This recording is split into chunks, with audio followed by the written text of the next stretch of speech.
का हर क्षण निर्णय का क्षण होता है। प्रत्येक पद पर दूसरे पद के विषय में कोई निर्णय करना ही पड़ता है और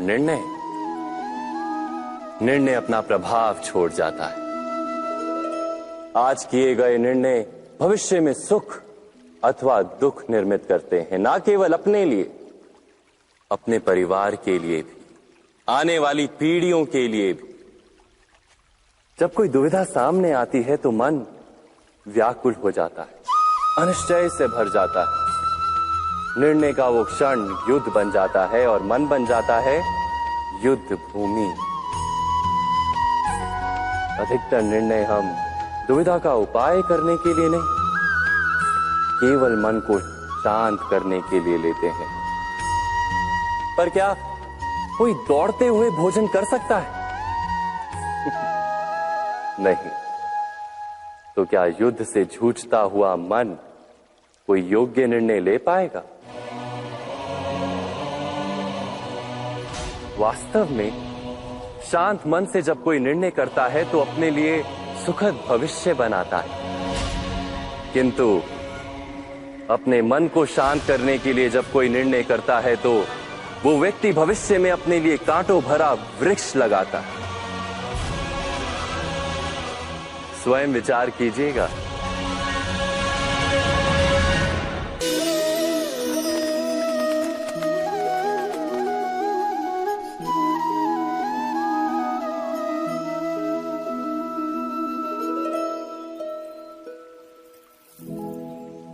निर्णय के क्षण में हम सदा ही किसी अन्य के सुझाव, सूचना, मंत्रणा या परामर्श को आधार बनाते हैं और हमारे भविष्य का आधार हमारे आज लिए गए निर्णय के ऊपर होता है।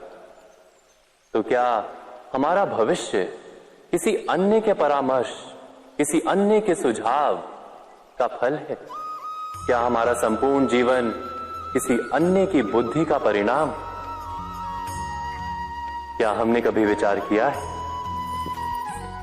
सबका अनुभव है कि भिन्न भिन्न लोग एक ही स्थिति में भिन्न भिन्न परामर्श देते हैं। मंदिर में खड़ा भक्त कहता है कि दान करना चाहिए और चोर कहता है यदि अवसर मिले तो इस मूर्ति के श्रृंगार चुरा।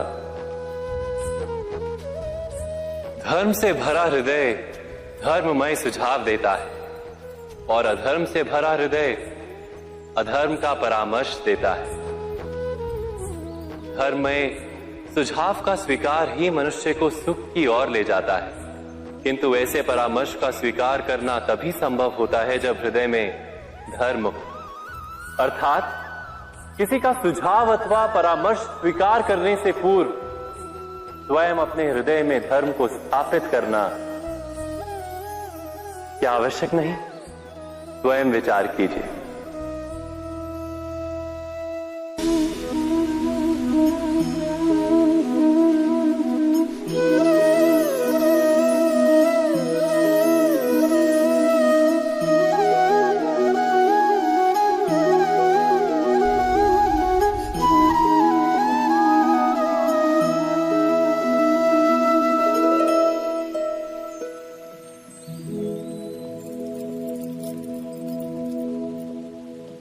भविष्य के आधार पर सब आज का निर्णय लेना चाहते हैं। भविष्य में सुख मिले, भविष्य सुरक्षित हो, ऐसे निर्णय आज लेने का प्रयत्न रहता है सबका। आप अपने जीवन को देखिए, क्या आपके अधिकतर निर्णय के पीछे भविष्य का विचार नहीं होता? और हो भी क्यों ना, अपने जीवन को सरल और सुखमय बनाने का प्रयत्न करने का अधिकार सबका है। पर भविष्य तो कोई नहीं जानता, केवल कल्पना ही की जा सकती है। तो जीवन के सारे महत्वपूर्ण निर्णय कल्पनाओं के आधार पर ही करते हैं हम। क्या निर्णय करने का कोई तीसरा मार्ग हो सकता है? विचार कीजिए। सारे सुखों का आधार धर्म है और वो धर्म मनुष्य के हृदय में बसता है। तो प्रत्येक निर्णय से पूर्व स्वयं अपने हृदय से ये प्रश्न अवश्य पूछ लेना कि ये निर्णय स्वार्थ से जन्मा है या धर्म से। क्या इतना पर्याप्त नहीं? भविष्य के बदले धर्म का विचार करने से क्या भविष्य अधिक सुखपूर्ण नहीं होगा? स्वयं विचार कीजिए।